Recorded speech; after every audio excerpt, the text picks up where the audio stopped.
I read this morning, Monday morning, and the rising sun. Today is the 24th of May, and the rising sun is behind the clouds. I'm not in Tamara, but traveling right now. And I hope you can hear me because also cars are close by, so I did not find a real powerful nature place for this morning. And this is already connected with the question, how do we step out of the inner and outer structures of distraction and violence? And for me it's a very important part that we are able to face the violence and to face the structures which result to the violence what we face day by day. Deeply believing that we as personal beings are also universal beings and we are holistic beings, for me it's clear that the violence which is happening in the world is also happening inside of us. So are we able to face it without being involved? And I think we can watch ourselves in the moment where the violence happens close to friends. For example, me, I'm very, very connected what is happening in the Israel-Palestine right now, because I have so many close friends and peace workers there. And so it's allowing to face the pain of the world, but not to be taken away from it. And then the challenge to really figure out what kind of system change is necessary becomes more and more urgent. And I think the change will not start by changing the outer structures.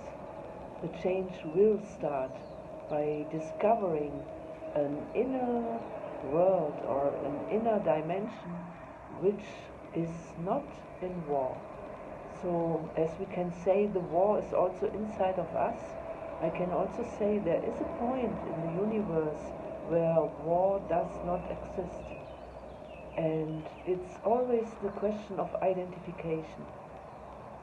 If fear comes close, the mechanism of defending also comes close.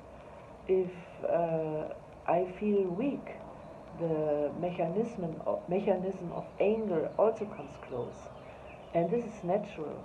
But to watch it and to figure out where is the point which is not involved of both of the sides, where we will be able to step out of the victim-perpetrator pattern. And there is waiting another dimension for us. I think there exist people who are enlightened and who discover that there is a dimension where there is consciousness, war cannot be. But it's not only about person enlightened, it's about finding from there a common structure. And this I feel as such a strong call. Of course, we have role models. I'm reminded to Etty Hillesen, who died in the concentration camp, but she stayed in this inner peace research, and she said, one day we will have to find out in life how life can be manifested, where this kind of suffering can end. And personally, I believe deeply that all life is directed towards healing. And so the more we are able to look behind the structure of war and really find the other dimension, it's like a shift in our consciousness, the more we can have an impact.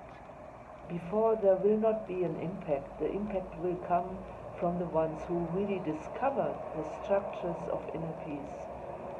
So let's take the situation of this globe serious, and let's take our life as a real research. How can a structural peace be developed from inside, from our inner shift, and from stepping out of the perpetrator-victim pattern and holding the pain of the world in our heart? And let's use our situation to meditate on a level where we feel that the inner light, what we can send to the peace workers, will reach them, so that the protection and the light, which has more power than violence, have a chance to land on this beautiful planet Earth. So let's meditate with this day by day, and let's life become our prayer. Warm greetings. Thank you.